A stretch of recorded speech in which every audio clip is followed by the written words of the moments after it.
दुश्मनों से मोहब्बत। मुक़द्दस मत्ती की अंजील उसका 5वां बाब 43वीं आयत से लेकर 48वीं आयत तक। तुम सुन चुके हो कि कहा गया था कि अपने पड़ोसी से मोहब्बत रख और अपने दुश्मन से अदावत।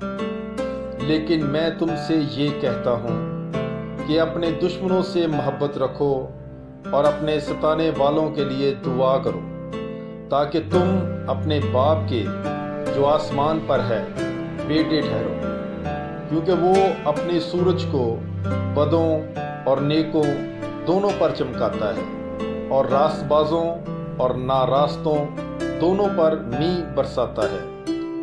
क्योंकि अगर तुम अपने मोहब्बत रखने वालों ही से मोहब्बत रखो तो तुम्हारे लिए क्या अजर है। क्या महसूल लेने वाले भी ऐसा नहीं करते? और अगर तुम फकत अपने भाइयों ही को सलाम करो तो क्या ज़्यादा करते हो? क्या गैर कौमों के लोग भी ऐसा नहीं करते?